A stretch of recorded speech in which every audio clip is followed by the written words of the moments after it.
Plan করতেছিলাম। ছাগল আর করবা ইয়া কি করবা? আমি আজকে একটা প্র্যাঙ্ক ভিডিও করছি তোমাদের দাদার সঙ্গে। ওর সঙ্গে একটু আগে আমার ঝামেলা হয়েছে, মানে এখন বাজে 5টা, এখনও স্নান করেনি, সেটা নিয়ে ঝামেলা হয়েছে। আর এমনিতেও ওর গায়ে জল দিলে ও খুব রেগে যায়।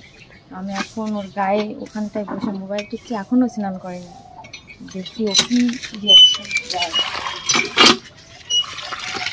আর আমার ক্যামেরাটা করছে বিক্রম।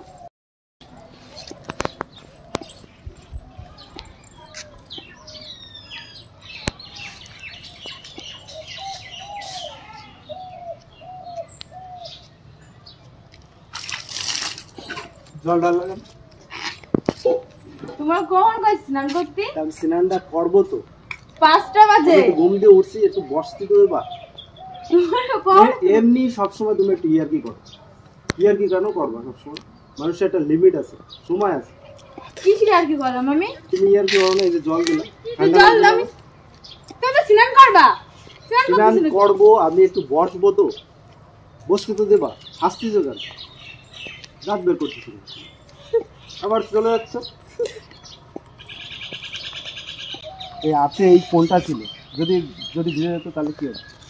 ভালো তো 25,000 টাকা দাম। ওই ফোন কে দিত এই ফোনটা? কে দিত এই ফোনটা? সবসময় ইয়ার্কি, এই টাকার জিনিস নিয়ে ইয়ার্কি। আবার আসো কেন? দাঁত বের করো কেন? এর আগে একটা ফোন নষ্ট করছো তুমি, আবার বললা যে আইফোন কিনে দাও, আইফোন কিনে দাও। কে দেবে তোমার এই ফোনটা? যদি নষ্ট করে কি দিয়ে ভিডিও করবা তুমি? তাহলে ইয়ার্কি সবসময় ইয়ার্কি করে না, একটা লিমিট আছে তোমার। আর করবা ইয়ার্কি করবা? আছে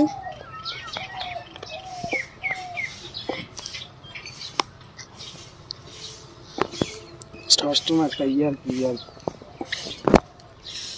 মানুষের একটা ইয়ার্কি লিমিট আছে। ঘুম দিয়ে উঠে আসি, বইছি এই জায়গায়, ঘুম দিয়ে ওঠা মানুষটার সাথে তুমি ইয়ার্কি করো। আর জল ঢালবা? আমি প্ল্যান করতেছিলাম। ছাগল ছাগল কিসের প্রাণ? আমি দিদির কাছে শোনো, আমি প্ল্যান করতেছিলাম। তা আগে বলবা তো যে প্রাণ করতেছিলাম। আমি জানি তুমি প্রাণ করতেছিলা, সবসময় তুমি এরকম করো। তো